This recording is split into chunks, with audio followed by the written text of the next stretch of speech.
मुबारक हो, सद मुबारक हो। हुजूर पाक सल्लल्लाहु अलैहि वसल्लम का नाम आपने सजाया, लेकिन साथ में उसका एहतराम भी ज़रूरी है। उसको एक जॉकेट के तौर पर उठाया और कहीं फेंक दिया तो फिर ये अज़मत इसमें मोहम्मद के साथ बहुत बड़ी तौहीन हो जाएगी। इसका ख्याल आप रखेंगे इंशाअल्लाह।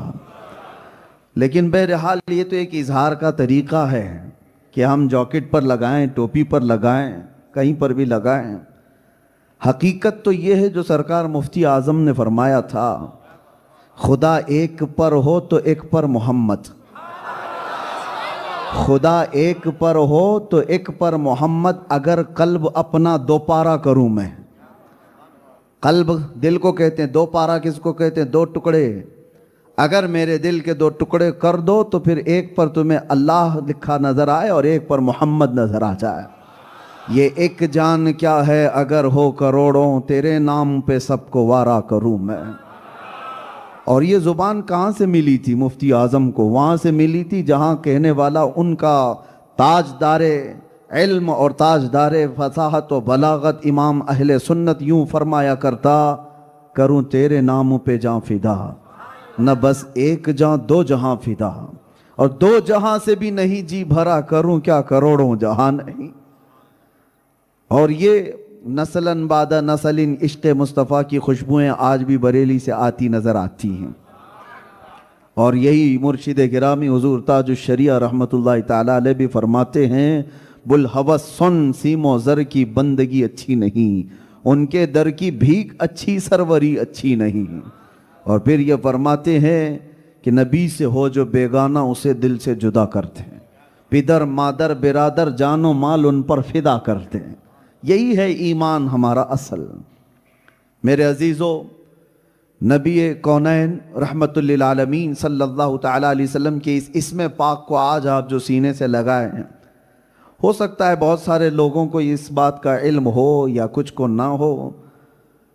किसी गली में हिंदुस्तान के किसी कीड़े ने छेड़ा था और वो एक छोटे से इलाके की बात थी कि आई लव मोहम्मद नहीं लिख सकते, लेकिन उन जालिमों को पता नहीं तुम वहां दबाओगे और ये नाम कहां कहां से उभरेगा।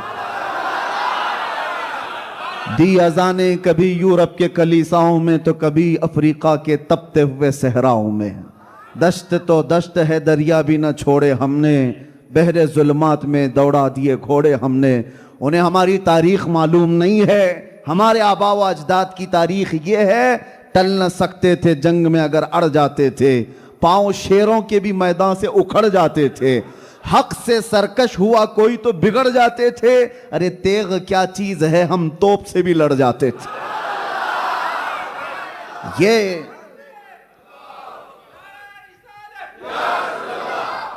जिस तार को दुनिया छेड़ती है उसे अंदाजा नहीं है कि ये कहां तक करंट जाता है।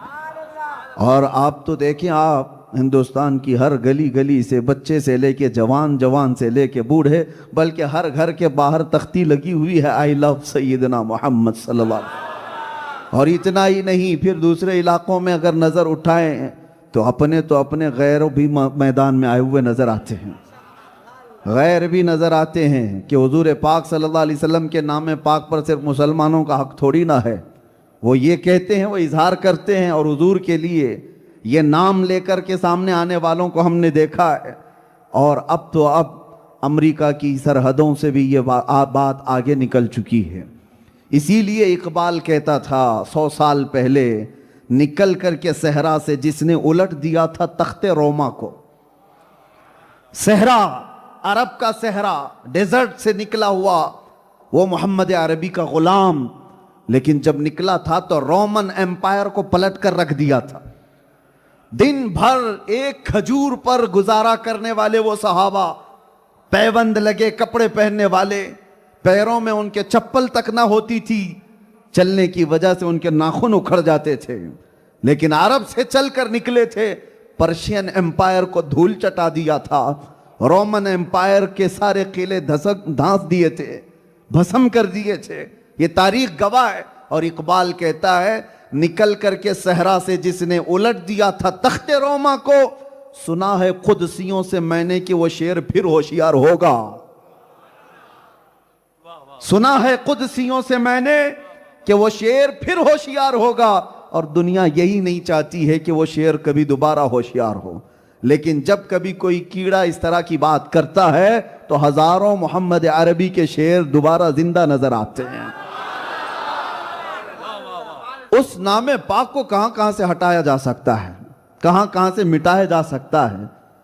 एक जालिम था 3-4 साल पहले, और वो हमारे इलाके की बात कर रहा हूं। उसने ये सोचा कि मैं अपना दीन बदल लूंगा। था मुसलमान, लेकिन दूसरों की छापलूसी के लिए अपना दीन बदल लिया। मीडिया की हॉट सीट पर आकर बैठना, डिबेट करना और इस्लाम के खिलाफ बोलना, हुजूर पाक की शान में गंदे अल्फाज बोलना, और फिर यहाँ तक कि उसने किताब लिख डाली और कुरान को बदलने की बात कर डाली। मुसलमान नाम का एक आदमी, मैं नाम इसलिए नहीं जिक्र करता कि ये पाक मजलिसें उन नापाकों से खराब ना हो, लेकिन सर्च करे तो सबको पता चली जाता है किसके लिए बोल रहे हैं, किसके लिए बोल रहे हैं। इसलिए कि मुझे पता है, मुझे कितने दिन तक इसी बात के लिए तो घुमाया जा रहा था, आपने कुत्ता किसको कहा।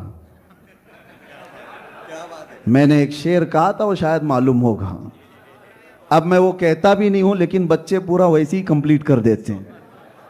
मैं अगर आधी बात करता हूं ना, कुछ देर की खामोशी है,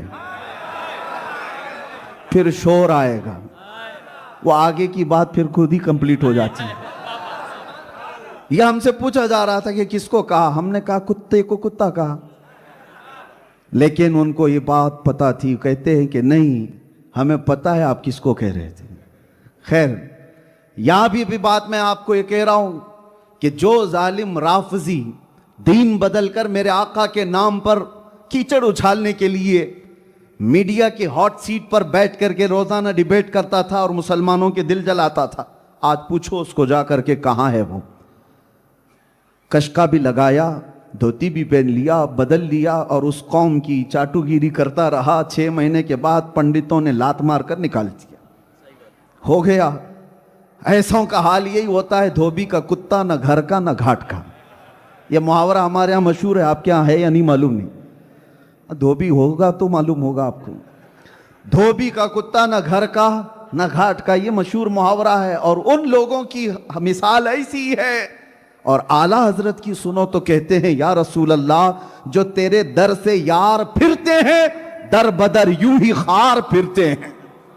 जो रसूलुल्लाह के दरबार से मुंह फेर लिया, जिल्लत हर कदम पर उसके साथ होगी, हर कदम पर जिल्लत उसके साथ है।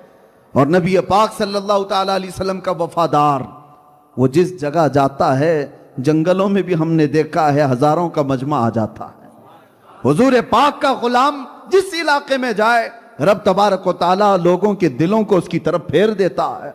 और एक गुस्ताख है, उंगली उठाता है और जिंदगी भर डर करके जीता है। 4 लोगों में आने की हिम्मत नहीं होती। वजह क्या है? हुजूर की शान में तौहीन करने के बाद आप सबकी तारीख देख लें, फिर लास्ट उनकी मौत तक उन्हें डर करके ही जीना है, खौफ के साथ ही जीना है। लेकिन इश्क की बात करने वाला सर चढ़कर बोलता रहता है। वो हर बाजार में, हर गली में, हर मजमे में आजाद जा सकता है। फैसला कर लो मेरे अजीजों। मैं ये बात कहने के लिए इस वाक़े को छेड़ा कि दुनिया आज से नहीं 1400 साल से इस बात की कोशिश करती ही आ रही है कि उस नाम को दबाया जाए, उस नाम पर कीचड़ उछाला जाए, उस नाम को खराब अंदाज में लोगों के सामने पेश किया जाए। सारी दुनिया जितनी भी अपनी ताकत इस्तेमाल कर सकती थी कर चुकी, लेकिन मुझे बताओ हुजूर पाक सल्लल्लाहु ताला अलैहि वसल्लम के शहदाइयों में कहीं कोई कमी आई? इकबाल कहता है, थमता न था किसी से सैले रवा हमारा, कुछ बात तो है कि मिटती नहीं हस्ती हमारी, कुछ बात तो है कि मिटती नहीं हस्ती हमारी, सदियों रहा है दुश्मन दौरे जमा हमारा, और तौहीद की अमानत सीनों में है हमारे, आसान नहीं मिटाना नामो निशा हमारा। यूनानो मिस्र रोमा सब मिट गए जहां से, बाकी मगर है अब तक नामो निशा हमारा। बातिल से डरने वाले है आसमां नहीं है हम, 100 बार कर चुका है तू इम्तिहान हमारा, 100 बार कर चुका है तू इम्तिहान हमारा। आप सबको मैं दावत फिक्र यही देना चाहूंगा, वो एक हस्ती है, वो एक ज़ात पाक है जिसके मुतालिक फिर इकबाल की बात सुनो, हमें करनी है शहंशाह बतहा की रजा जोई। वो अपने हो गए तो रहमत परवरदिगार अपनी, इसको उसको क्यों मनाते हुए घूम रहे हो? दुनिया को राजी करने के लिए अपनी जिंदगियां क्यों बर्बाद कर रहे हो? कुरान में रब फरमाता है अल्लाहु व रसूलुहु अहक्कु अन युर्दू, अल्लाह और उसके रसूल इस बात के ज्यादा हकदार हैं कि उनको राजी किया जाए। अल्लाह को राजी करो, उसके रसूल को राजी करो।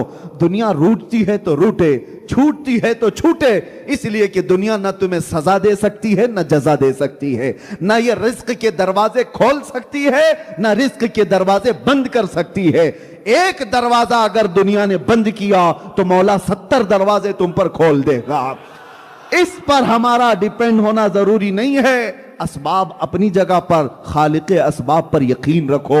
रब्बे जुल जलाल की रजा और उसके रसूल की रजा पर जो बंदा जीता है, फिर थोड़े दिनों की आजमाइश के बाद उसके लिए सारे दरवाजे खोल दिए जाते हैं, तूफानों के रुख मोड़ दिए जाते हैं, पहाड़ों को रास्ते बना दिए जाते हैं, सैलाबों को बदल दिया जाता है, समंदरों को गुलाम मुस्तफ़ा अपना रास्ता बना लिया करता है।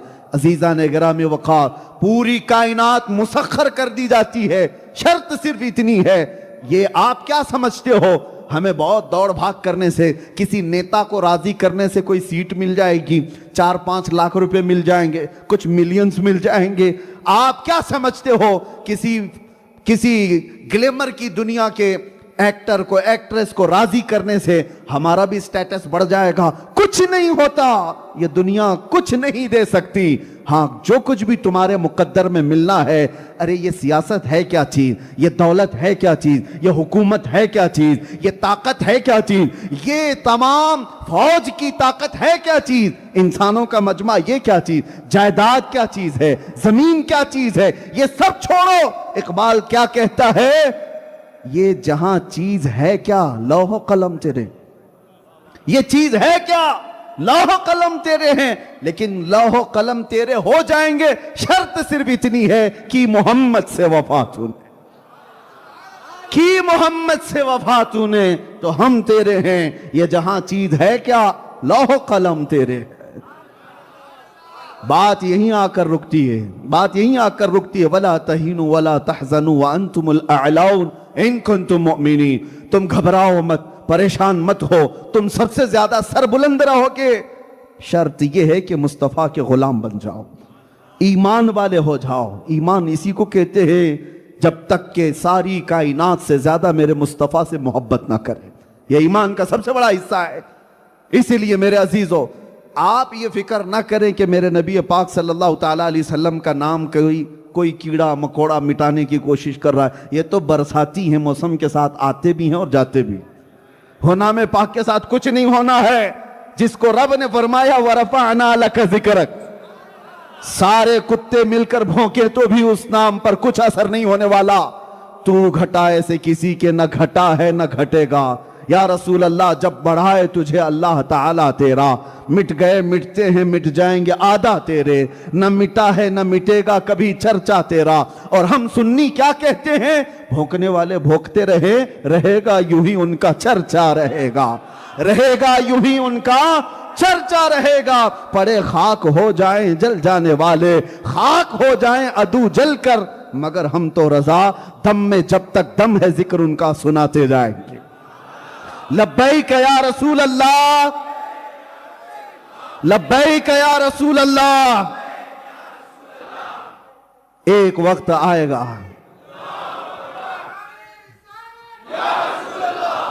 एक वक्त आएगा अनकरीब आप देखोगे हर दरो दीवार और हर गली से एक ही आवाज आएगी, लब्बैक या रसूल अल्लाह। वो आवाज आनी है जो इकबाल ने कहा था, सुना है कुदसियों से मैंने कि वो शेर फिर होशियार होगा। और हमें दिख रहा है इंशाअल्लाह अज़ीज़ हर इलाके का मोहम्मद अरबी का शेर अब बेदार होने वाला है। आपको मैं अपने मुल्क में भी कभी हथियार उठाने वगैरह की बातें नहीं करता, मेरा वो मिशन भी नहीं है। मैंने कभी नहीं कहा अपनी तकरीरों में कि तुम हथियार उठाओ, लेस हो जाओ, तंजीम बनाओ, तहरीक बनाओ, नहीं, हमारा मिशन नहीं। मैं तो एक ब्लेड रखने की भी बात नहीं करता, प्लास्टिक की चाकू भी मिल जाए तो हम टेररिस्ट कहला देते हैं। हम उसकी बात नहीं करते। आपको पता है तुम हथियार से लेस ना भी हो तो सिर्फ और सिर्फ एक ऐसा हथियार है, वो इश्क़ मुस्तफ़ा का। नबी पाक सल्लल्लाहु ताला अलैहि वसल्लम की मोहब्बत जिसके दिल में भर जाती है, फिर उसे दुनिया की कोई चीज उठाने की जरूरत नहीं। इश्क़ मुस्तफ़ा का जामा जो पहन लेता है, जिस गली से वो गुजरता है, उसके चलने फिरने से ही कई कीड़ों की यूं ही मौत हो जाती। वो गर्मी ऐसी है कि बरसाती कीड़े उसकी गर्मी से ही फौत हो जाते हैं। आपको कुछ करने की जरूरत नहीं। इसीलिए हम जो दावत देते हैं वो ये है कि अगर हुजूर के गुलाम हो कि नहीं, पहले आप बताओ। हाथ मत उठाओ, ये बहुत जिम्मेदारी वाली बात है, क्योंकि हाथ देखे जा रहे हैं। मैं और मौलाना नहीं, जिसके लिए उठा रहे हो वो जरूर देख रहे हैं। हाथ उठाने से पहले 100 बार सोच लेना। मैं पूछ रहा हूं, उनकी गुलामी पर तुम्हें कोई एतराज है कि अगर कोई दुनिया तुम्हें कहे कि तुम मोहम्मद अरबी के गुलाम हो तो तुम्हें बुरा लगेगा? नहीं मेरे अजीज, ये तो हमारी जिंदगी की मेराज है। और हमारे बुजुर्गों ने तो यूं कहा, सगे तैबा सब मुझे कह कह के पुकारे बेदम। बेदम वारसी तो यूं कहते हैं कि दुनिया मुझे तैबा का कुत्ता कहकर पुकारे, मदीने का कुत्ता कहकर पुकारे। और उनकी ख्वाहिश तो देखो, वो कहते हैं यही रखी हो मेरी पहचान मदीने वाले। या रसूल अल्लाह, बस मेरी पहचान इतनी रखो कि दुनिया मेरे नाम से नहीं, मुझे मदीने का कुत्ता कहकर पुकारे। ये तो उनका फख्र था। मैं आपसे पूछता हूं, हुजूर के गुलाम हो और उस गुलामी पर कोई एतराज नहीं, और आपको कभी भी ऐसा फील नहीं होता कि मुझे अजीब लग रहा हो, तो फिर मैं आपसे पूछता हूं, जब उस रसूल की गुलामी पर 2-2 हाथ उठाते हो, गर्दन देने की बात करते हो, तो आ जाओ मेरे अजीजों, हम आपसे गर्दन भी नहीं मांगते, जान भी नहीं मांगते। बस सिर्फ और सिर्फ शक्ल तो बना लो कि मेरे मुस्तफ़ा का गुलाम लगे। शक्ल तो बना लो कि नबी का गुलाम लगे। तुम्हें अगर एतराज नहीं है तो पूरे के पूरे क्यों नहीं बन जाते? आधे क्यों हो? आधे यहूदो नसारा को राजी करना है। दुनिया क्या कहेगी, दुनिया क्या सोचेगी कि ये तो मौलाना जैसा लग रहा है, मौलवी जैसा लग रहा है। और एक बात मैं आपसे पूछता हूं, तुम्हारा अकीदा है कि दुनिया का सबसे हसीन चेहरा आमिना के लाल का था? बहुत जल्दी बेशक कह रहे हो आप, यकीन है कि नहीं है? दुनिया का सबसे हसीन चेहरा किसका है? मेरे मुस्तफा का है, इसमें कोई शक ही नहीं। हस्सान बिन साबित से पूछो, वो बताएंगे, वह अहसनु मिनका लम तरा कत्तु आईनी। या रसूल अल्लाह, आपसे ज्यादा हुस्न वाला मेरी आंखों ने देखा ही नहीं। साहबी रसूल हैं, लेकिन मैं एक कहता हूं कि शायर, देखो वो शायर भी थे। एक मिसरा कहा, या रसूल अल्लाह, आपसे ज्यादा हसीन मेरी आंखों ने देखा नहीं। तो दिल में हो सकता है ख्याल आया हो, कोई बाद में एतराज कर देता कि हस्सान तुम तो मक्का मदीने में ही थे, हो सकता है तुमने नहीं देखा, दुनिया में कहीं और होगा। तुम तो ये कह रहे हो ना, मेरी आंखों ने नहीं देखा आपसे ज्यादा खूबसूरत, हो सकता है कहीं और होगा। तुम मक्का मदीना और अतराफ ही तो रहे। हस्सान बिन साबित ने गरज कर दूसरा मिसरा कहा, वाजमलु मिन कलम तलिदिन निसाओ। पहला तो ये कहा था, या रसूल अल्लाह, आपसे ज्यादा हुस्न वाला मेरी आंखों ने देखा ही नहीं। लेकिन ये एतराज आ सकता था, तो हस्सान बिन साबित ने कहा, नहीं नहीं, देखा नहीं ये अलग बात है, पूरी कायनात में किसी मां ने आपसे ज्यादा हसीन जना ही नहीं, आपसे ज्यादा खूबसूरत किसी मां ने जना ही नहीं। आप सबका भी अकीदा है इस बात पर कि वो अल्लाह के नबी कायनात के सबसे हसीन चेहरे के मालिक थे। हुस्न यूसुफ पे कटी मिस्र में अंगुश्ते सना, सर कटाते हैं तेरे नाम पे मर्दान अरब। वो यूसुफ अलैहिस्सलाम का हुस्न था जिस पर औरतों ने उंगलियां काट ली थी, और यहां सिर्फ मेरे आका के नाम पर गर्दनें काटने को तैयार। इस बात पर यकीन है या नहीं? मैं बार बार ताकीद से इसलिए पूछ रहा हूं, तो फिर कौल में और अमल में तजाद क्यों? जब तुम्हें यह पता है कि सबसे हसीन चेहरा मेरे आका का था और सबसे हसीन चेहरे पर दाढ़ी थी, तो खूबसूरती का मेयार ही दाढ़ी है, खूबसूरती का मेयार ही दाढ़ी है। और जो ये कहता है कि नहीं मैं हैंडसम लगने के लिए कर रहा हूं, वो झूठा है। वो झूठा है। दुनिया ने उसको जानवर बनाने की कोशिश की है, मुस्तफा का गुलाम नहीं। नबी का जो गुलाम होता है वो बार बार कोशिशें करता। अरे मैंने देखा है, मैं एक निकम्मा आदमी, मैं एक छोटा तालिब इल्म, लेकिन मुझसे चाहने वाले, मुझसे मोहब्बत करने वाले कितने बच्चे ऐसे हैं। मैंने देखा है उनको बार बार हर जगह जा करके दुकानों में पूछते हैं, हमको ऐसा अमामा चाहिए जैसा मुफ्ती साहब पहनते, हमको वैसा जुब्बा चाहिए जैसा, ऐसा वो ब्रोचर लगाते वो चाहिए, ऐसी चादर चाहिए वो। मोहब्बत का तकाजा ये है, बार बार बंदा चाहता है कि अपने महबूब की तरह बन के दिखाए। कितने तो ऐसे हैं, एक बार मैंने सुन्नत रसूल पर अमल करने के लिए जुल्फे रखी, हजारों लोग उसको, मैं ये नहीं कहता कि वो नबी की सुन्नत नहीं, लेकिन उनको हमसे मोहब्बत थी, इस तरह दिखने की कोशिश करते हैं। ये तो दुनिया में मुझ जैसे निकम्मे के साथ होता है, और आप तो कायनात के हसीन चेहरे से मोहब्बत का दावा कर रहे हो, सैयदुल अंबिया से मोहब्बत का दावा कर रहे हो। तो क्या कभी शीशे में जाकर खड़े होकर देखा और कहा मैं भी उस तरह से नजर आ जाऊं जिस तरह मेरे नबी को देखना पसंद था? हुजूर देखें तो हुजूर मुस्कुरा दें। मेरे अजीजों, इस नुक्ते पर हमें आना है। नबी पाक सल्लल्लाहु ताला अलैहि वसल्लम के उस अजीम नाम पाक के लिए मैं एक बात ये कह रहा था, बीच में डिस्कनेक्ट हुआ। आपको फिक्र की जरूरत नहीं इस नाम के हिफाजत की, और अल्लाह हिफाजत करने वाला है सुबह क़यामत तक। ये तो दुनिया हमारा टेम्परेचर नापती है, अभी बुखार कितना है, ये पूरी दुनिया देखती है कि अभी उठे हैं कि सोए हैं, और जब जब जागते हैं तो फिर थोड़े दिनों के लिए, लंबे टाइम के लिए हो जाते हैं। एक एक कुत्ता बीच में उठता है और हुजूर की शान में तौहीन करता है, और जब हम गरजते हैं तो फिर कई महीनों के लिए बिल में चला जाता है। उनको पता है हाँ अभी जाग रहे हैं, और जिस दिन वो देखें कि ये सब सोए हैं, इनको कुछ फर्क नहीं पड़ता, तो फिर देखो वो हश्र करेंगे इस उम्मत के साथ जो स्पेन में किया था।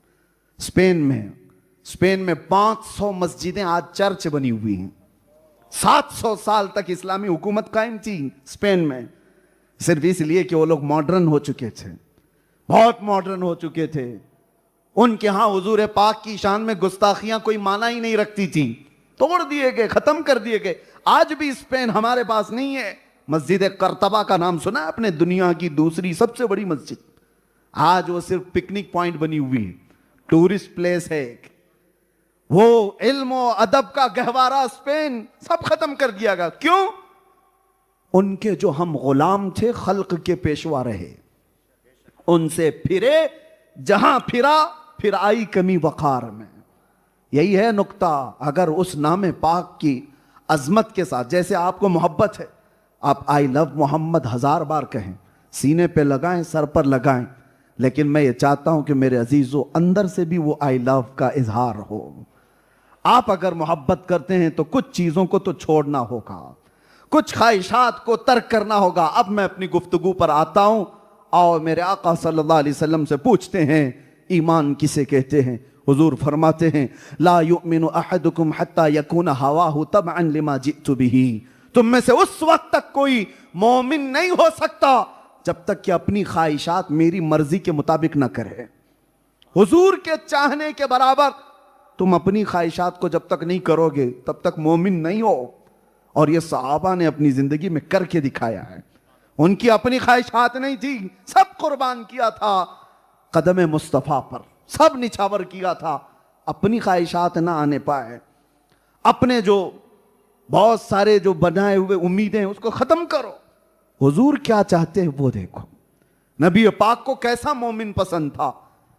और कुर्बानियों की बात करते हैं, आधा घंटा अगर लोग यहां बैठ जाएं तो उनको ऐसा लगता है कि हमने कमाल कर दिया है, दीन की बड़ी खिदमत कर दी है। एक जलसा करके या एक प्रोग्राम करके, यह मोहब्बत का तकाजा नहीं है। आपको बताता हूं, हुजूर पाक सल्लल्लाहु अलैहि वसल्लम के पास एक सहाबी आए थे और उनकी शिकायत क्या थी पता है? फजर में वो बहुत जल्दी भागकर चले जाते थे नमाज पढ़कर। सहाबा ने उनकी शिकायत की हुजूर की बारगाह में कि बहुत जल्दी नमाज पढ़ करके चले जाते हैं, रुकते भी नहीं। हुजूर ने उनको बुलाया कि क्या बात है? तो उन्होंने क्या जवाब दिया पता है? उनके घर के बगल में एक यहूदी का घर था। उस यहूदी के आंगन में खजूर का एक दरख्त था, उसकी शाखें इनके आंगन में भी आती थी। और पक्की खजूरें इनके आंगन में गिर जाती थी, और ये इसलिए दौड़ करके जल्दी चले जाते थे कि मेरे बच्चे उठ जाएंगे तो कहीं उसकी खजूरें उठाकर खा ना लें, मैं खजूरें जमा करके अपने पड़ोसी यहूदी को दे दूंगा। ये उनके रोज का मसला था, रोज का। अमानत कैसी थी, यहां तो लोग चुरा चुरा करके खाने वाले लोग हैं और उनके घर में गिरी हुई चीजें उठाकर देते। हुजूर पाक सल्लल्लाहु ताला अलैहि वसल्लम को इस बात पर बड़ा रहम आया और सहाबा से कहा, जाओ उस यहूदी को बुला लाओ और उस यहूदी से कहो कि वो अपना दरख्त मेरे इस सहाबी को बेच दे, दे दे। उस यहूदी को बुलाया गया कि तू अपना ये दरख्त दे दे इस सहाबी को, कीमत जो चाहे ले ले। उसने कहा, मना कर दिया, नहीं मैं नहीं दूंगा। यहां तक के दूसरे सहाबा को मेरे आका ने फरमाया, जो ये एक दरख्त खरीद करके देगा मैं उसे जन्नत में बागीचा दिलाऊंगा। अब सहाबा बस इतनी ही बात थी। अल्लाह अकबर, यकीन कैसा था।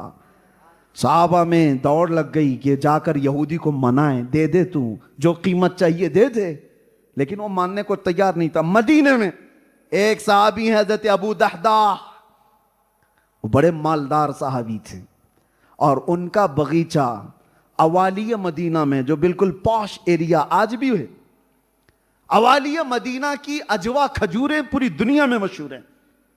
हुजूर ने पसंद फरमाया अजवा जो खजूर अवालिया मदीना, अवालिया मदीना में हजरत अबू दहदा का बहुत खूबसूरत बागीचा था। पूरे मदीने में क्या, अरब में उनके बागीचे की मिसाल दी जाती थी। बागीचा हो तो अबू दहदा का, इतना हसीन और जमील, उसमें उन्होंने घर भी बनाया, नहर भी बनाई, बहुत खूबसूरत बनाया था।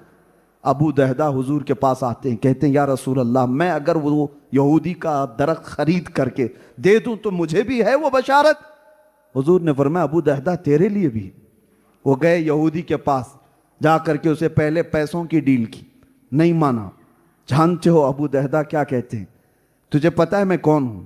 उसने कहा अबू दहदा, कौन नहीं पहचानता तुझे? अबू दहदा ने कहा मेरा बगीचा देखा है? कहा अवालिया मदीना में सबसे महंगा बगीचा।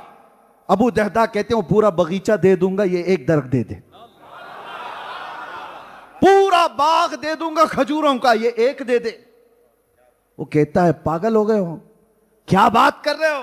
मेरे आंगन में सूखा हुआ एक दरख्त है, उसकी चंद खजूरें तुम्हारे दोस्त के घर गिरती हैं, इसके लिए तुम इतना महंगा बगीचा दे दोगे? अबू दहदा ने कहा तू वो बात छोड़ दे, मैं सौदा किससे कर रहा हूं तुझे पता नहीं, तुझसे नहीं है ये डील। मैं जिससे सौदा कर रहा हूं मैं जानता हूं मुनाफा किस चीज का नाम है, प्रॉफिट किसको कहते हैं। वो यहूदी कहा अगर तुम सच्ची में ये बात कर रहे हो तो अभी ले लो दरख्त और दे दो मुझे बगीचा। उसी वक्त जो भी था बै व शिरा हो गई, खरीदो फरोख्त हो गई। अबू दहदा ने वहीं पर अपना बगीचा उसके नाम कर दिया, घर वालों को पूछने की भी जरूरत नहीं। आए बगीचे के बाहर खड़े हैं, दरवाजा जो बगीचे का था उसके गेट के बाहर खड़े, उनकी बीवी बागीचे के अंदर घर में आराम कर रही है, नहर भी बहती है, ठंडी हवाएं हैं वहां पर। बाहर से पुकारते हैं अपनी बीवी को, या उम्मे दहदा उखरुजी, ऐ उम्मे दहदा बाहर आ जा। बीवी ने पूछा अंदर तो आओ, क्यों बाहर से पुकार रहे हो? कहा नहीं ये बागीचा मैंने बेच दिया है, दे दिया है। बीवियां तो आज वावेला मचाएं, हाँ कैसे बेचा है, प्रॉपर्टी कैसे बेचा? पूछा क्या मुझको, एक बार मशवरा किया? वो साहबिया थी, अपने शोहर से कहती है सच में बेच दिया? तो कहा हाँ हाँ बिल्कुल सच में बेच दिया। कहा रुको मैं अपना दुपट्टा ले लूं और बाहर आ जाऊं, इसलिए कि मेरा यकीन है कि मेरा शोहर अच्छा ही नफा कमाया होगा। मुझे यकीन है कि अगर वो इतना खूबसूरत और इतना महंगा बागीचा बेचने की बात कर रहा है एक दिन में, तो वो आम आदमी को तो नहीं बेचा होगा या आम तिजारत तो नहीं किया होगा। वो अपना दुपट्टा उठाई और उसी अंदाज में बाहर निकल कर आ गई। अबू दहदा अपनी बीवी का हाथ पकड़कर आए बाहर और कहा यह बगीचा हमने दे दिया। हुजूर की बारगाह में आए, कहा या रसूल अल्लाह वो एक दरख्त मैंने यहूदी से खरीद लिया, बदले में क्या दिया? पूरा बागीचा दे दिया। मेरे आका मुस्कुराए और सीने से लगा दिया। जन्नत तो बाद में मिलने वाली है, बागीचा बाद में मिलने वाला है। ये सहाबा से पूछो मोहब्बत किसको कहते हैं पता है? एक बात मैं आपको बता रहा हूं, मोहब्बत किसको कहते हैं? अपने अमल को छोटा समझना और महबूब के अमल को बड़ा समझना। अबू दहदा से पूछो, आपने इतना बड़ा बागीचा दे दिया, वो कहेंगे इतना बड़ा, ये कहां से बड़ा? कौन सी चीज बड़ी है? मैं तो गुलाम हूं, सब कुछ तो उनका है। मैंने नजर किया तो अगर अबू दहदा से पूछो आपको मिला क्या? क्या हुजूर ने कुछ बड़ी चीज दी? साहबा कहते हैं महबूब की छोटी सी चीज भी बज़ाहिर वो बहुत बड़ी है। क्या मिला आपको? कहा जो मुस्तफा ने मुस्कुरा कर सीना लगाया, यही कायनात का सबसे बड़ा हिस्सा है, यही मेरे लिए इनाम है, इनाम आजम है। अबू दहदा अपनी बीवी को लेकर के निकले। मेरे अजीजों सुनो, इतने पर बात खत्म नहीं होती। एक बात मैं आपको और बता दूं, जो मैं बार बार कह रहा हूं ना, अपने आप को लुटा दो हुजूर की बारगाह, अपने आप को पेश कर दो। कसम रब्बे जुल जलाल की, जो बंदा हुजूर का होता है, ऐसा नहीं है वो गैरतमंद रसूल ऐसे हैं कि 10 गुना ज्यादा फायदे के साथ तुम्हें दुनिया में लुटा देते। जो भी हुजूर का चर्चा किया है वो यही पाया है, यही पाया है। वो उसका कुछ जाता नहीं है। एक बार कह करके तो देखो मेरी गर्दन या रसूल अल्लाह आपके लिए, जाती कभी नहीं है गर्दन, लेकिन एजाज बहुत बढ़ता है। तुम्हें मरना थोड़ी ना है अभी, जब वक्त आएगा। लेकिन तुमने अज़्म जो किया, इस हौसले का ही इनाम बहुत बड़ा है। अज़्म भी कर लिया तो। अबू दहदा अपनी बीवी को लेकर निकल पड़े। बारगाह मुस्तफ़ा के एक फरमान पर उन्होंने अपना बागीचा दे दिया। उधर यहूदी अपनी बीवी को आकर कहता है, कितने बेवकूफ हैं मुसलमान, कितने बेवकूफ हैं मुसलमान। मेरे घर के सामने दरख्त है, उसकी शाखें बगल के मुसलमान के घर आती हैं, और इस दरख्त के लिए उन्होंने इतना बड़ा बगीचा मेरे नाम पर कर दिया, और मैंने इतना फायदे का सौदा किया है। अपनी बीवी से कहता है कि वो बागीचा तो मेरा है ही, ये दरख्त कहां जाएगा? दरख्त तो मेरा आंगन में है। कैसे बेवकूफ लोग हैं, दरख्त तो यही रहेगा ना, मेरा दरख्त मेरे ही आंगन में रहेगा, बस नाम के लिए खरीदा है उन्होंने। ये रात को कह रहा था वो यहूदी। रात हुई, फजर की नमाज के बाद ये जो सहाबी दौड़े दौड़े भागते थे अपने घर खजूरें चुनने के लिए, वो आज मेरे मुस्तफा के पीछे नमाज पढ़ करके वापस घर आते हैं कि वो पक्की खजूरें गिरी होंगी तो दे दी जाए या फिर जमा कर दी जाए। अल्लाहु अकबर, रिवायात में मिलता है वो सहाबी आकर देखते हैं वो दरख्त यहूदी के आंगन में नहीं, सहाबी के आंगन में मौजूद है। कब निकला कब आया किसी को नहीं पता। यहूदी कह रहा था ये बेवकूफ लोग हैं जो तिजारत करते हैं, उन्हें उससे क्या खबर, इशारे से चांद चीर दिया, छुपे हुए खुर को फेर दिया, गए हुए दिन को असर किया, या रसूल अल्लाह ये ताबो तवा तुम्हारे लिए। वो तो सूरज पलटाने वाले एक दरख्त को उखाड़ कर इधर ना उठाए, उनके हुक्म की ही बात तो है। हुजूर ताजु शरिया बदरु तरीका यही तो फरमाते हैं, भरी जन्नत हिबा कर दें, जहां बानी अता कर दें, भरी जन्नत हिबा कर दें, नबी मुख्तार कुल हैं जिसे जो चाहे अता करते हैं। ये मैं आपको इसलिए अर्ज किया कि उस सहाबी की बात तो देखो, क्या हम में से कोई है जो इस तरह की अपनी ख्वाहिशात को हुजूर के कदमों पर निछावर कर दे? जिससे हम चिपके हुए हैं उससे तो हटना नहीं चाहते। कोई चीज हमारे हिस्से में आ गई, बहुत सारे लोग उलमा इकराम के अदब और उनके एजाज अपनी जगह पर, और साथ ही इनकी मोहब्बतें जो मेरे लिए हैं, अल्लाह उनकी हजारों जज़ाएं अता करे। लेकिन एक बात मैं कहता हूं, बहुत सारे लोग आज इस मौजू पर बोलना सिर्फ इसलिए नहीं चाहते कि उनकी गर्दन पर कोई हंटर न चला दे। ये जालिम हुकूमतें हैं, पता नहीं क्या करेंगी हमारे साथ। हमारे बीवी बच्चे हैं, हमारे घर बार हैं, हमने बहुत खूबसूरत घर बनाया है, जहां वहां यहां प्रॉपर्टी खरीदी है, बैंक में इतने पैसे जमा किए। ये जो कंफर्ट जीने की आदत है ये बुज़दिल बना चुकी है। हुजूर के कदमों पे निछावर होना, सिर्फ वो अपने घर में तकिए पे टेक लगाकर बैठ के तो बोल सकता है। जालिमों की आंखों में आंखें डालकर बात करने से इसीलिए हिम्मत टूटती है कि फिर इनका क्या होगा, मेरे बच्चों का क्या होगा, मेरा घर क्या होगा। ये अभी आएंगे हमारे ऊपर रेड पाड़ देंगे और हमारी जायदादें जब्त कर लेंगे। अगर ये ख्यालात हैं उलमा के या मुबल्लिगीन के, तो मैं कहता हूं शर्म से डूब मरना चाहिए। क्या सहाबा की औलाद नहीं थी जब वो बदर जा रहे थे? क्या उनकी बीवियां नहीं थी जब वो जंगे ओहद में जा रहे थे? मैं तो जानता हूं एक खातून ऐसी मदीने की जंगे ओहद में दौड़ती हुई आई थी, उनका जवान बेटा 22 साल का शहीद हुआ था। हुजूर के पास आकर कहती है, सुना है मेरा लाल शहीद हो गया, अगर आप इजाजत दें तो मैं लाश देखूं, अगर आप इजाजत दें तो मैं लाश देखूं। वो अपने बेटे की मैयत देखने के लिए इजाजत मांग रही है मेरे मुस्तफा से। हुजूर ने कहा जाओ देख लो। सहाबा कहते वो खातून आई, अल्लाह अकबर। जो लोग ये कहते हैं ना हमारा है कि नहीं कुछ, हमारे बीवी बच्चे, हमारी जायदाद, हमारी प्रॉपर्टी, हम जाएंगे तो हमारा क्या होगा, शर्म करना चाहिए। वो खातून मदीना आती हैं अपने बेटे की लाश देखकर, नोहा करना, मातम करना, चेहरा पीटना, चीखना चिल्लाना नहीं, आते साथ अपने बेटे की लाश को पलट दिया, जुब्बा उठा दिया जिस्म से और पीठ पर हाथ फेरने लगी, और उसके बाद फिर सीधा कर दिया लाश को, सजदे में गिर गई, सजदे में गिर गई। और उठती है तो एक सहाबी उससे पूछते हैं, बड़ी भी आप ही क्या कर रही हो? आप जो सुनो किस लिए मैं सुना रहा हूं। वो मदीने की खातून कहती हैं, मैंने मेरे बेटे को पलट दिया, ये सब चीजें देखकर तू ताज्जुब कर रहा है। सुन, आज जब मुझसे ये इजाजत लेकर घर से निकल रहा था, जंग में जा रहा था, तो मैंने इसको नसीहत की थी, बेटा अगर रसूलुल्लाह पर कभी सख्त वक्त आ गया तो पांव फेर कर भागना मत मैदान से, हुजूर को छोड़ करके आना मत, और अगर देख याद रख जंग के मैदान से भागते हुए तू मारा गया तो मैं दूध भी माफ नहीं करूंगी, मैं तुझे माफ नहीं करूंगी। ये मैंने इसको नसीहत की थी मेरे बेटे को। कहा फिर क्या हुआ? कहा घर में थी मदीने में, अचानक खबर आई कि जंगे ओहद का पासा पलट गया, अचानक कुफार और मुशरिकीन गालिब आ गए, सहाबा के ऊपर वो गलबा हासिल कर चुके हैं और हुजूर पाक के दांत मुबारक शहीद कर दिए गए, सख्त वक्त आ गया। तो खातून कहती मेरी बेकरारी बढ़ गई, मेरा बेटा कहीं मैदान से भागा तो नहीं, हुजूर को छोड़कर गया तो नहीं।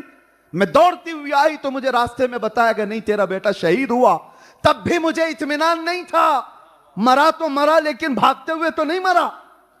वो कहती है मैं आई और मेरे बेटे की लाश को पलटकर जुब्बा उठाकर पीठ मैंने इसीलिए देखी थी कि भागते हुए पीछे से तो नहीं मारा गया। फिर मैंने देखा पूरा हाथ फेर कर एक भी जख्म मेरे बेटे के पीठ पर नहीं है, जितने जख्म खाया है सब सीने पर खाकर मरा है।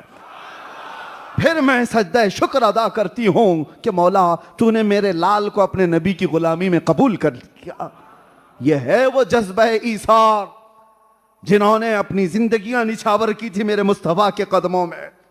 मेरे अजीजों, घर में बैठ करके बोलना आसान बात है, सबके होते हैं बीवी बच्चे, सबके होते हैं जायदाद माल। दुनिया को ना देखो जो अपनी प्रॉपर्टियां बचाने के लिए बुज़दिली के साथ हर चीज पे समझौता कर लेती है। तुम ईमान वाले हो, सारी दुनिया को ठोकर मार दो लेकिन मेरे मुस्तफा की इज्जत पर कोई समझौता नहीं। इसी का नाम ईमान है, इसी का नाम ईमान है। एक बुजुर्ग से पूछा गया था कि ईमान किसको, दीन इस्लाम किस तरह से बचाया जाए या जिस तरह से इस पर चला जाए।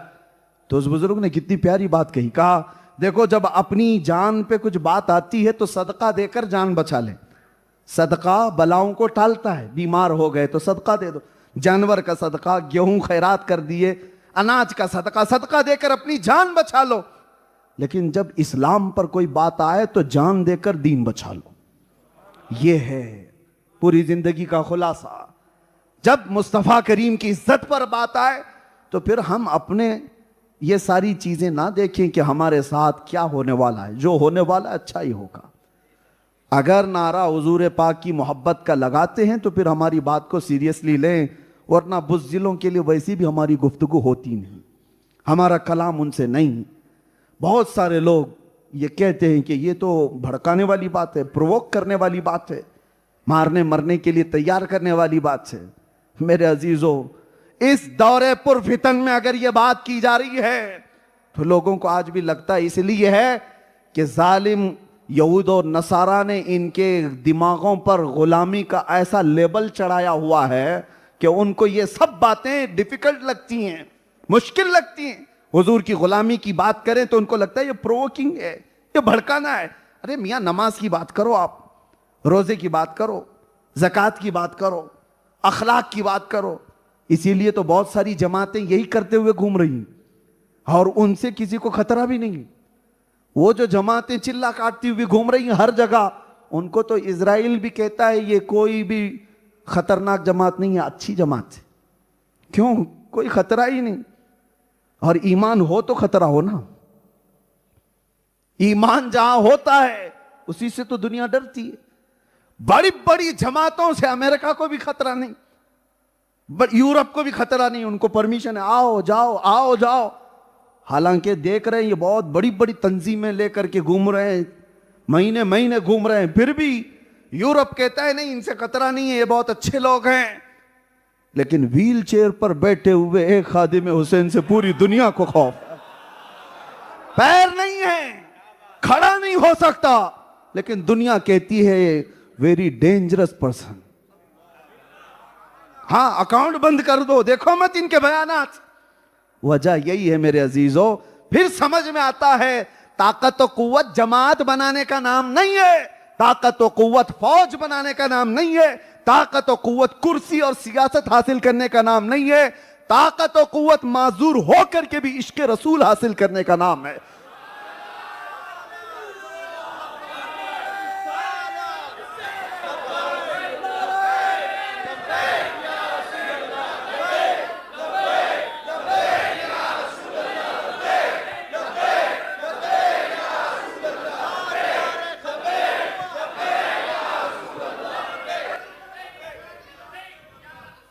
नौजवानों,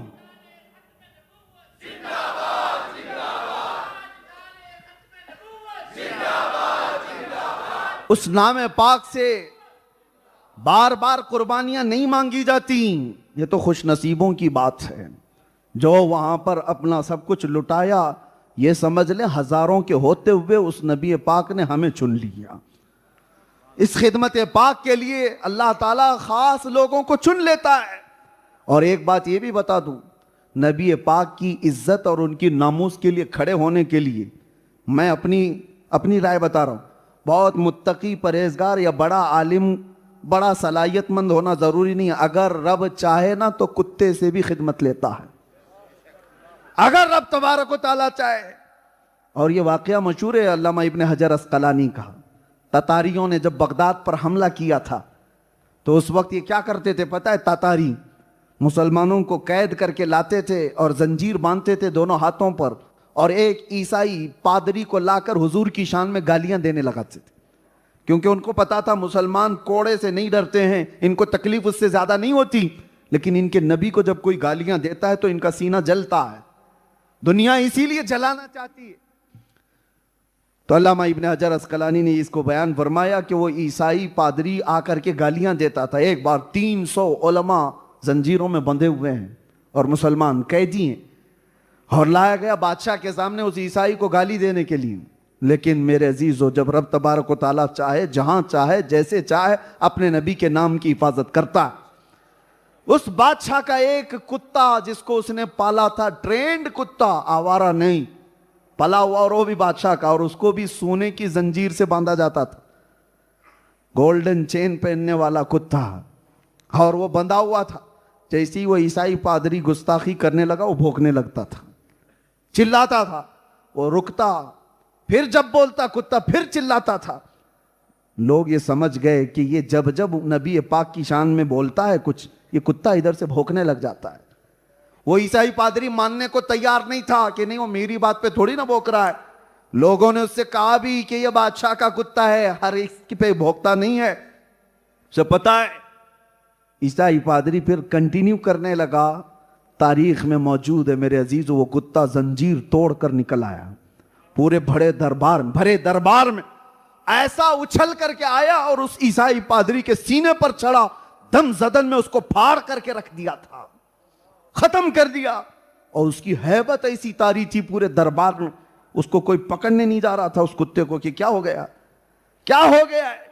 उसकी हैबत तारी थी, दहशत तारी थी उस कुत्ते की।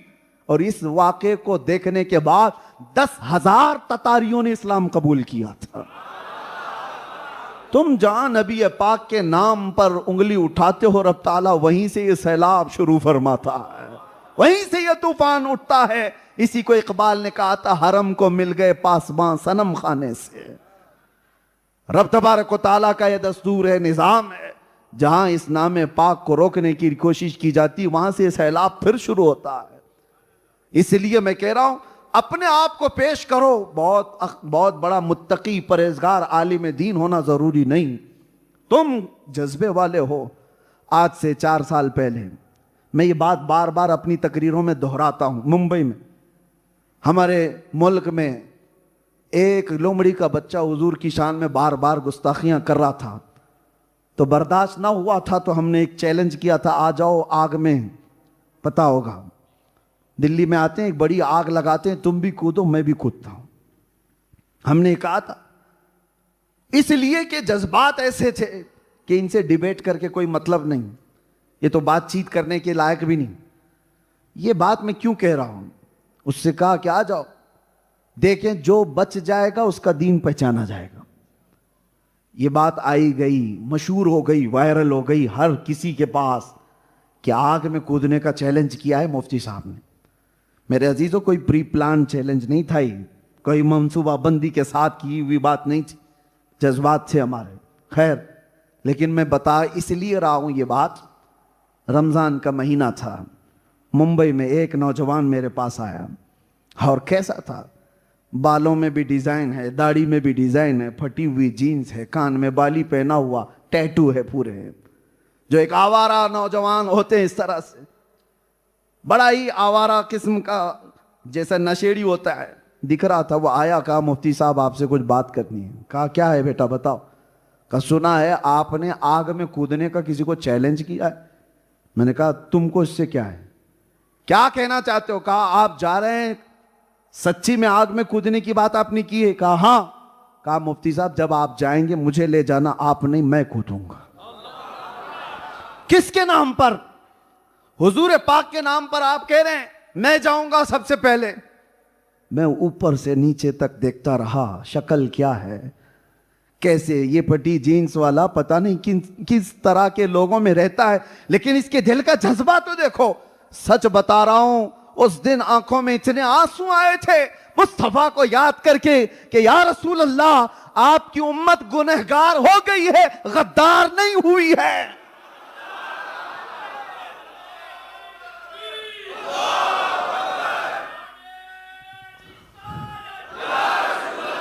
आज भी मर मिटने का जज्बा मौजूद है हमारे हर बच्चे के अंदर, बस इस लॉ को थोड़ी उभारने की जरूरत है। इसीलिए हम इस तरह की गुफ्तगू करते हैं। लोगों को प्रोवोक लगता है, भड़काना लगता है, नहीं मेरे अजीजों, ये शम्मा तो इनकी पैदाइशी है।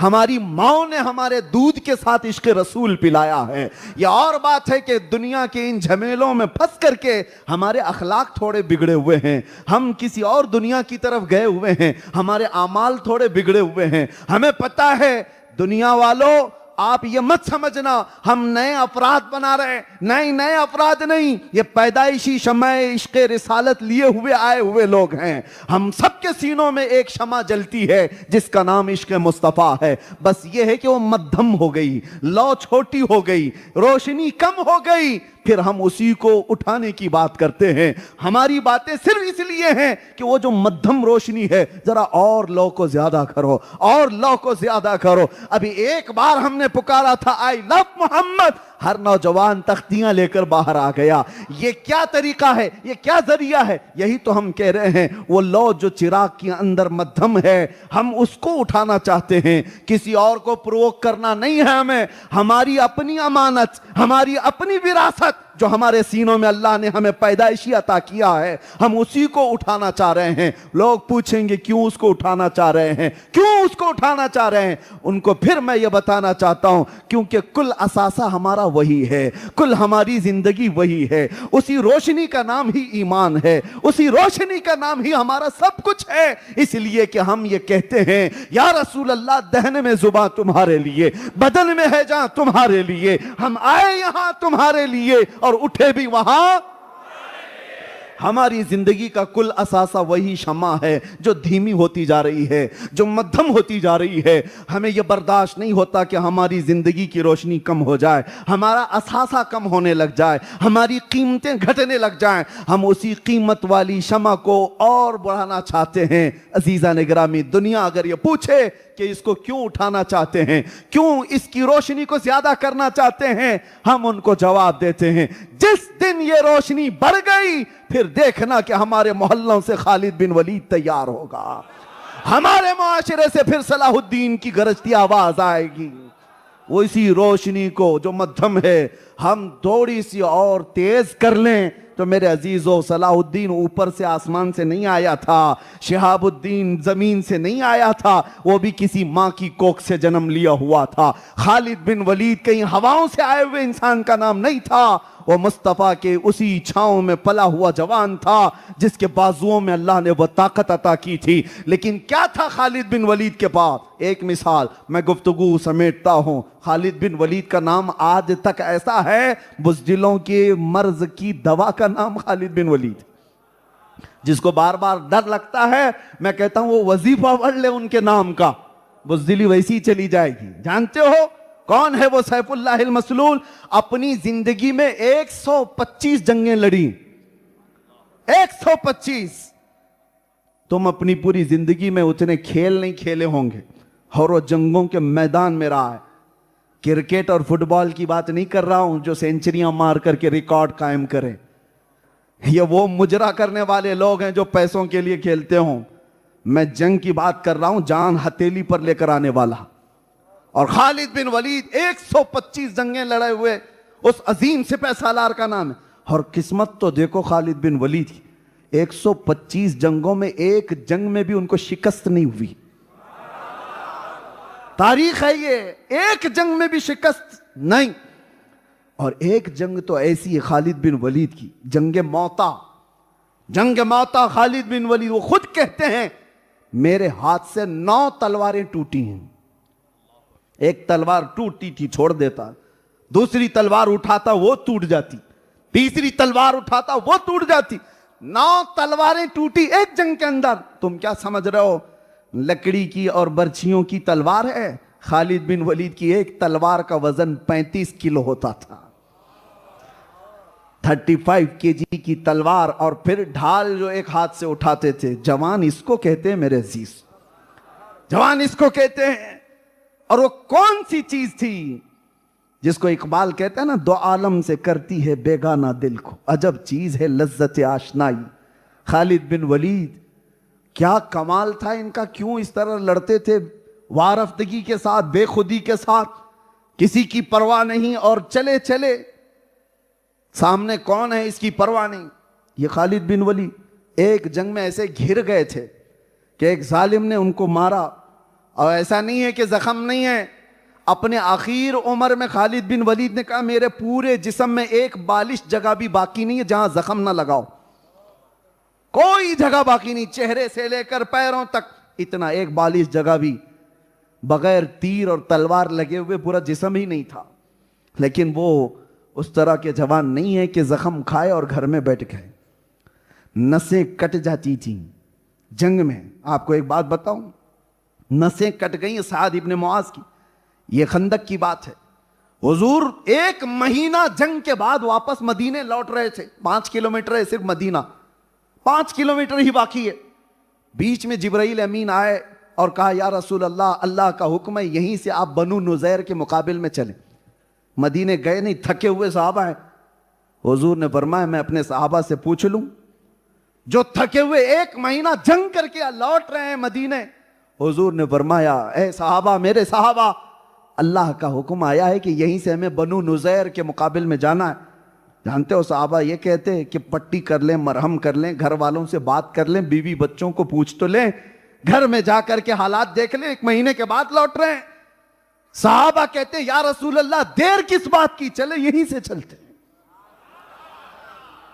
उन्होंने कभी ये नहीं सोचा कि हमारी भी अपनी बीवियां हैं, बच्चे हैं जो महीनों से इंतजार कर रहे हैं। मैं बात कर रहा था खालिद बिन वलीद की, और वो कभी थक हार कर बैठने वाले नहीं। एक जंग में घिर गए, एक जालिम ने उनको मारा, अमामा गिर गया, अमामा पहने हुए थे, गिर गया, या टोपी जो थी गिर गई, सामने तलवार उठाए हुए दुश्मन है, आपने वो परवाह नहीं की, वो अमामा उठाने के लिए चल पड़े। तो सामने वाला जालिम देखता रह गया। ये जंग के उसलूब नहीं है, ये जंग के तौर तरीके नहीं है। पहले दुश्मन को फेस करो, नजर हटी के दुर्घटना घटी। इधर से थोड़ी सी नजर हट गई, सामने वाला वार कर देगा। और ये है कि सिर्फ नजर नहीं हटाए, पूरा अमामा उठाने के लिए चले गए, लेकिन सामने वाले ने भी तलवार रोक लिया। वो चाहता तो उसी वक्त मार देता, तलवार नहीं चली। पता ये चला कि हर एक अपनी मर्जी से चला भी नहीं सकता। हाँ, खालिद बिन वलीद अपनी टोपी उठाए और चूमा और सर पर रखा। सामने वाले ने पूछा, तू खालिद बिन वलीद है? हमने तो सुना कि तू इस्लाम का बड़ा सिपह सालार है, लेकिन एक आम फौजी भी ऐसी गलती नहीं करता जो तूने किया है आज। टोपी उठाने की बात है, जंग के वक्त सामने मुकाबला हो रहा है, तलवार तनी हुई है और तू टोपी उठाने गया। खालिद बिन वलीद ने कहा, तू क्या समझता है खालिद अपने बाजुओं की ताकत से लड़ता है, खालिद अपने तलवार के भरोसे से लड़ता है। मेरा यकीन और मेरा विजदान यह है, खालिद बिन वलीद को अल्लाह ताला फतह अता करता है तो यही अमामा है, इसके अंदर मेरे रसूलुल्लाह के 3 मुँह मुबारका रखे हुए हैं।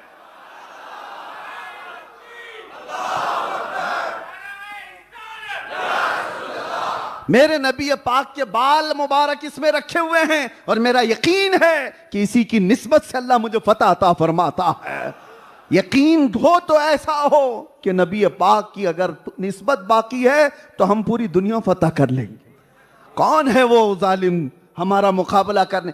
आएंगी मुसीबतें, तकलीफें, लेकिन मेरे अजीज़ और रब तबारक व तआला की ताकत और कुव्वत के सामने कोई चीज़ नहीं है, कोई चीज़ नहीं है।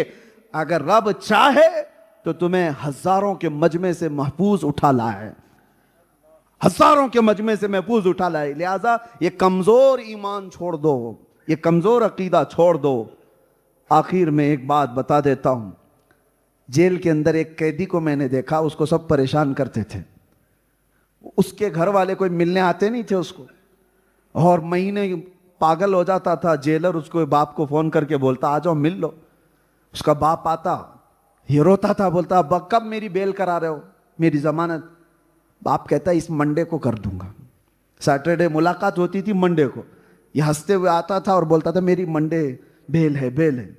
मंडे गया, ट्यूसडे गया, फिर हफ्ता भी चला जाता, महीना भी चला जाता, उसका बाप आता ही नहीं था।